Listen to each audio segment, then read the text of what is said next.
باعتقال شابين، كما قامت أجهزة الأمن بمصادرة أجهزة الموبايل المتواجدين في المنطقة. كما تفيد بعض الأنباء عن تظاهرات محدودة بجانب جامع الدالات في حمص. انتقل الآن إلى دمشق مرة أخرى، ومعي من هناك هذه المرة عارف دليلة الباحث الأكاديمي. مساء الخير أستاذ عارف. بداية كيف تتابعون تطورات الأحداث في دمشق وفي درعا تحديدا اليوم؟ نتابعها كما يتابعها كل الشعب السوري، والتساؤل الأهم الذي يبرز في هذه اللحظات العصيبة هو: هل كان من الضروري أن تصل الأمور إلى هذا الحد؟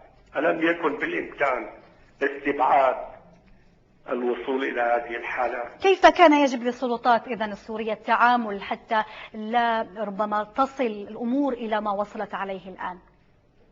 هذا يبدو أنه خاصية لكل الدول العربية، هو ترك الأمور تتراكم على مدى عدة عقود حتى يكاد العالم يتناسى شيء اسمه المواطن العربي، يتناسى شيء اسمه الشعب العربي والأمة العربية. يعتبرونها دفينة ميتة لا حس فيها، مستباحة ثرواتها، مستباحة إرادتها، مستباحة أرضها. لماذا؟ لأنها مستبعدة عن المشاركة في صنع القرار، عن حكم نفسها بنفسها، عن الدفاع عن مصالحها.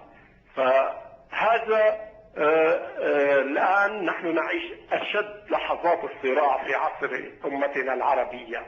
من جهة الشعب يستعيد روحه الدفينة لينهض إلى ممارسة دوره في صنع الحياة على أرضه وفي دخول العصر الحديث بكل قواه وبإمكانياته الهائلة التي هلكتها ودمرتها الأنظمة.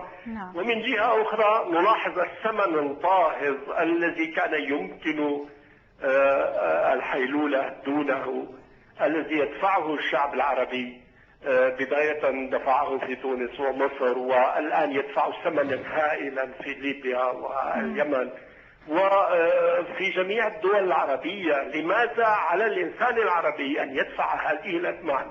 لو أن الأمور بشكل تدريجي وبشكل طبيعي في وقتها كل يوم بيومه كانت هناك حريات يمارس الشعب من خلالها التعبير والتمثيل والإعلام الحر والانتخاب وغير ذلك. ولو كانت السلطات تقبل بمشاركة الممثلين الحقيقيين للشعب بسماع الرأي الآخر، لما كانت حدثت هذه التراكمات، ولما حدثت هذه الانفجارات، ولما ضيع الشعب العربي كل هذه الثروات الهائلة وكل هذه الضحايا البشرية. نعم.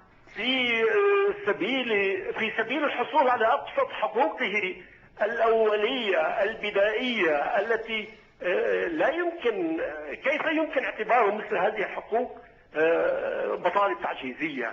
إنه لأمر غريب.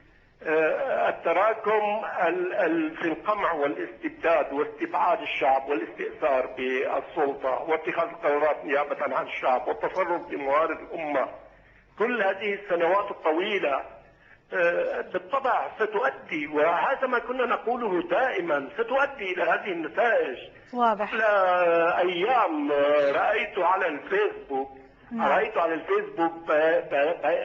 مقتطفات من البلاغ رقم 1 في عام 1966 لثورة الثامن من آذار. لم أجد تعليقا غير كلمتين: لو أن هذا البلاغ يقال اليوم بنفس المطالب، بنفس الكلمات، هذه لقلنا إنه البلاغ رقم 1 مكرر. كيف نضيع نصف قرن ليعود الشعب ويقول نفس الكلام الذي قاله الذين قاموا بانقلاب 8 آذار عام 63؟ لماذا هذا الضياع؟ لماذا هذا الهدر؟ لماذا يذهب جيلان من هذه الأمة في هذا العصر الشديد التسارع الذي انتقلت فيه خلال هذا النصف قرن الأمم الأخرى إلى ما بعد المنظومة الشمسية؟ أما نحن فما زلنا نفتقر إلى رغيف الخبز، نفتقر إلى الهواء. فهذا هذه المناظر التي نراها في ليبيا للأسف الشديد نحن جيلنا الذي تربى على إخراج الاستعمار واضح سيد عارف. نعم. العربية نرى الطائرات تقصف. نعم. طائرات حلف الأطلسي تقصف. واضح سيد عارف دليل الباحث الأكاديمي ضيفنا من دمشق، شكرا لك على هذه المشاركة.